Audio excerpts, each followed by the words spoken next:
সিরিয়ায় ১৩ বছরের গৃহযুদ্ধ আর ৬ দশকের আসাদ পরিবারের শাসন অবসানের পর হাজারো বন্দী হচ্ছেন মুক্ত। পরিবার একসময় যাদের ভেবেছিল মৃত তারা ফিরে আসছেন। অনেক স্বজন আবার হন্যে হয়ে যাচ্ছেন বিভিন্ন কারাগার আর বন্দিশালাতে, যদি মেলে কোনো খোঁজ।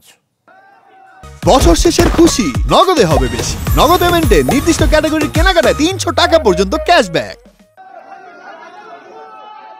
বাশার বাহিনীর গোপন বন্দিশালায় নথিপত্র তন্ন তন্ন করে খুঁজছেন সিরীয়রা। তাদের স্বজনের নাম পরিচয় আছে কিনা মিলিয়ে নিতে চাইছেন। সিরিয়ায় আসাদ যুগের অবসানের পর দামেস্কের উত্তরের সাইদ নায়ায় কুখ্যাত কারাগার থেকে শত শত বন্দী মুক্ত হয়েছে। অনেক বন্দিরই এমন অবস্থা ছিল যারা টানা কয়েক বছরে জেল জীবন আর নির্যাতনে অপ্রকৃতস্থ হয়ে গেছেন।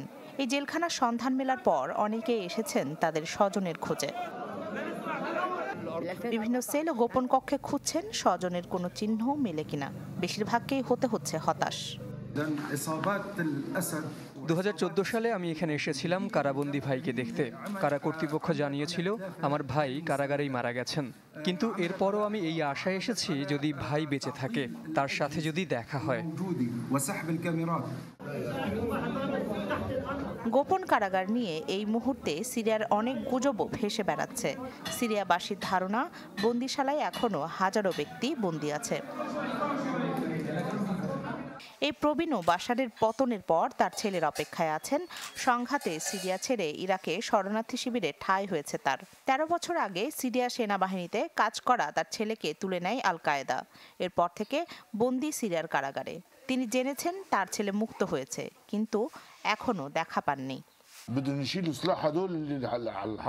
আমি জানতে পেরেছি আমার ছেলে বেঁচে আছে। এটা জানার পর থেকে তাকে দেখার জন্য ব্যাকুল হয়ে আছি।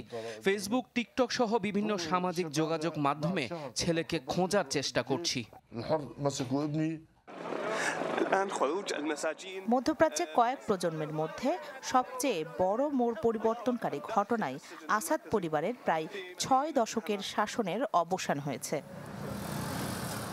রাখি জেসমিন, চ্যানেল 24।